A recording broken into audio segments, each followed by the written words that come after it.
We're now going to look at graphing sine and cosine functions on the xy plane. And so let's look at our unit circle, and let's look at the points on our unit circle and graph the trigonometric function on the xy plane. And so there's a good app that's in front of us. And so looking at this is actually our graph of sine of t. If you look at this point here on the unit circle, so when t is 0, our y value is 0. And so recall, we had noticed that on the unit circle, that these points here, whatever those points were sine of theta. Sorry, our x value was cosine of theta, and our y value is sine of theta.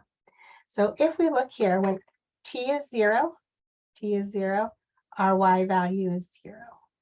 And so we're going to look at when our, let's play this. I'm going to stop. And so notice as we rotated this function, this is mapping the y values here. So for instance, we know at 30 degrees, but we're looking at radians. So pi 6, we know that sine of pi 6 is 1/2.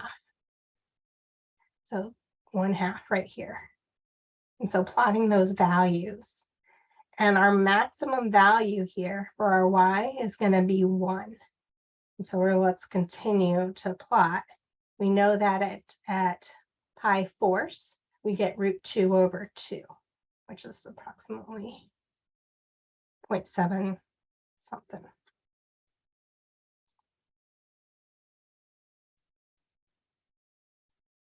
Okay, so recall that everything from 0 to pi, our y values are above the x-axis. Those are all positive numbers. We reached a peak when we had pi halves here. We got that y value was 1. And then as we got the angle was getting larger, closer and closer to pi, we were getting closer and closer to y equals 0. And so this next piece of the graph, we're going to be on the unit circle, we're below the x-axis. So we're going to be below the x-axis on the xy plane. And so if we continue to map this out, so notice as we had come around at 3 pi halves, we hit a minimum of -1. And now as we're getting closer and closer, that angle is getting closer and closer to 2 pi. We're getting closer and closer. Our y value is getting larger, getting closer to 0. And at 2 pi, we're going to reach 0. And then it's just going to repeat itself because it has a period of 2 pi. And you can't see that piece anymore. So that is the graph of sine of t. So if f of x, not f of t, if f of t was equal to sine of t, this is what we're getting. And so our domain for our sine function, we can plug any number in there and we would always get back a real number. So our domain are going to be all real numbers, but look at our range. Look at the values of our y values. Our y values are ranging from -1 is the smallest y value to our largest y value, which is 1. So if f of t is equal to sine of t, then our domain is -infinity to infinity, or all real numbers. Our range, including -1, so bracket -1 comma 1. Our period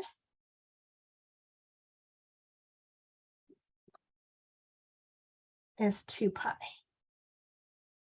So it's repeating itself every 2 pi.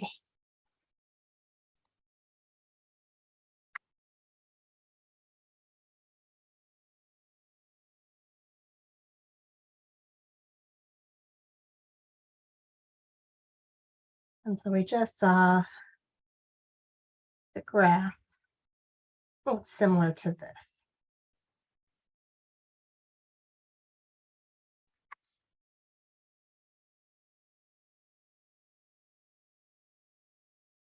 So if we added a number outside, so let's say sine of t plus 2, that's going to shift that graph up 2 units. Where if we looked at sine of t minus 2, that would shift that graph down 2 units. If we added 2 inside, sine of parenthesis t plus 2, that would shift it over to the left.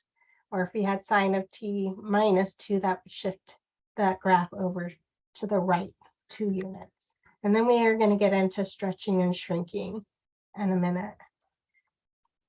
So now let's look at the graph of cosine. And so let's pull up that app again and look at what is going on with the cosine function, or maybe we can just talk about it. So if you looked at the unit circle,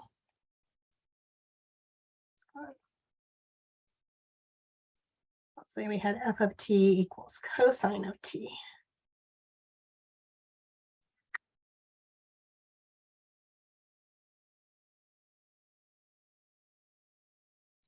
Well, when t is 0, I know cosine of 0 is 1. So I'm going to start up here at 1.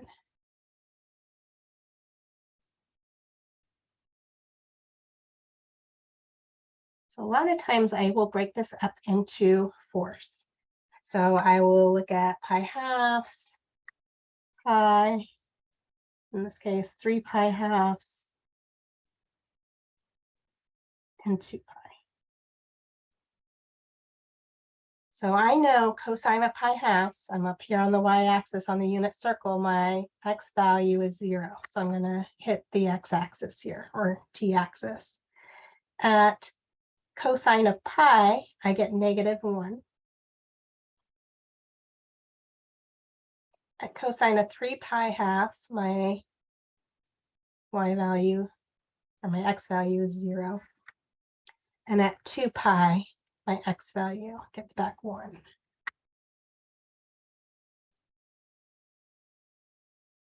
X value, that point on the unit circle. So knowing that this is symmetrical across, because this is an even function across the y-axis, this is giving me some more of the graph. Knowing that it's even.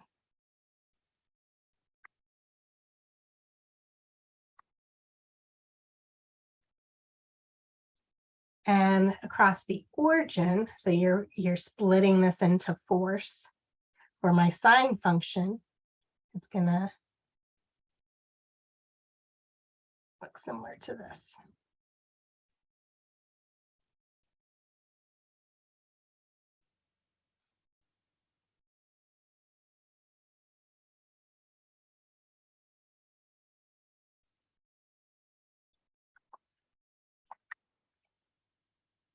So same thing, we can look at our domain and range and the period. Our domain is -infinity to infinity.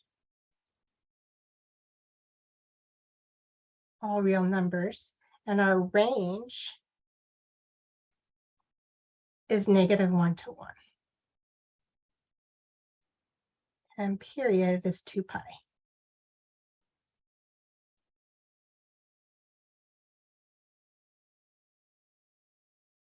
Okay, so things start to change though with transformations if we start multiplying things. So for instance, let's say we looked at f of t equals 2 times sine of t. So basically that's stretching my graph. And so here at 0, 0, it still remains 0. But when I get up here at pi halves, well, sine of pi halves is 1 times the 2 out here. So this is going to raise this to 2. When I get to pi, well, sine of pi is 0 times 2 is 0, so it's still at the x-axis. But at 3 pi halves, I have -1 times that 2 in front. That's going to give me -2.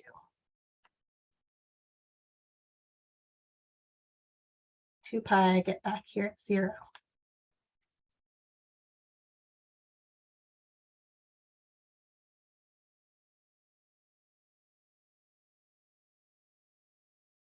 So it's just stretching that graph.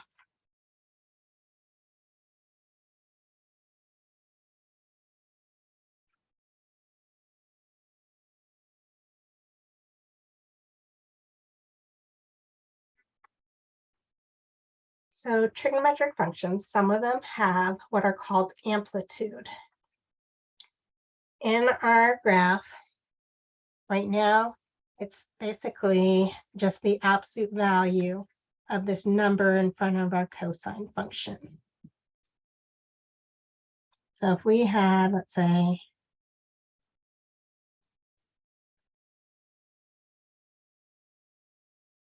f of x is equal to a times sine of x. Our amplitude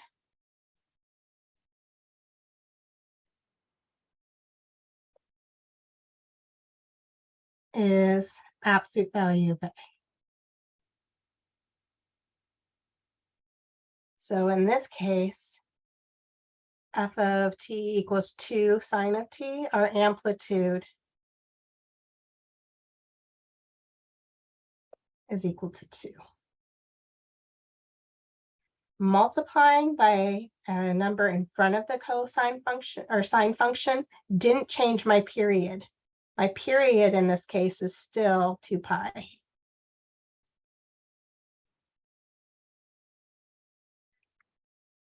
It also didn't change where my x-intercepts were. Didn't change my domain, but it did change my range. My range in this case,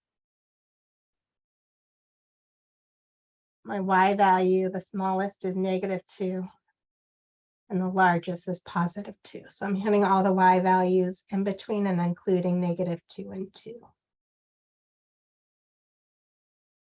Well, let's say you multiplied by a negative number. So let's go down here maybe to cosine. So let's say you looked at f of t equals -2 cosine of t. So this negative in front, this is reflecting this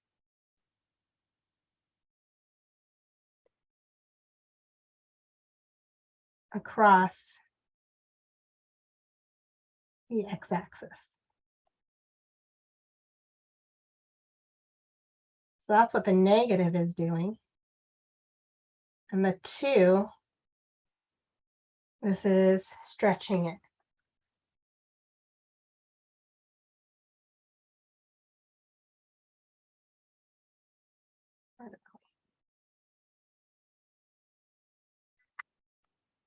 So we can get this point here.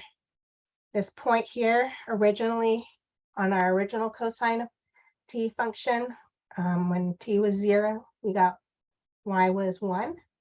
Well, if we reflect that across the y-axis and we multiply that by 2,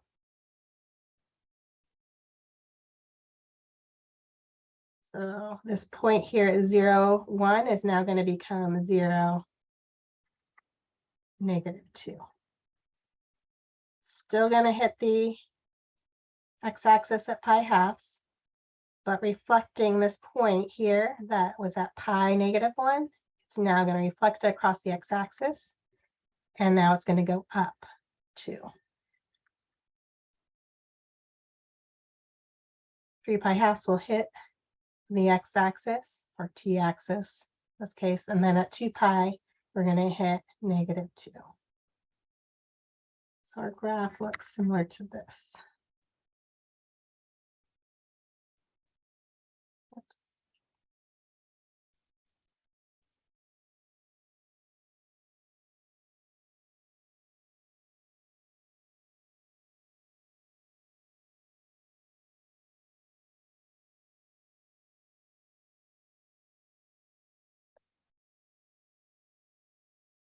So again, our domain is the same.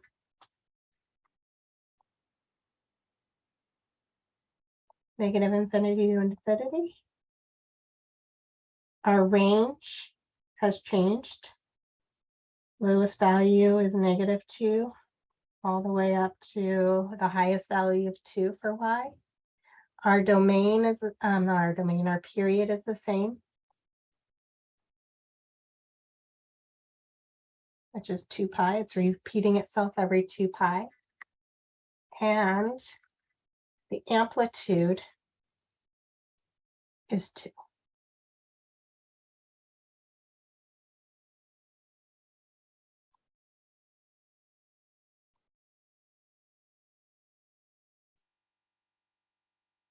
Okay, so we got to start on graphing the trigonometric functions, but we're going to go further with this on Thursday and graphing with some more transformations in there. So let's just stop here, and then we'll continue on next class period.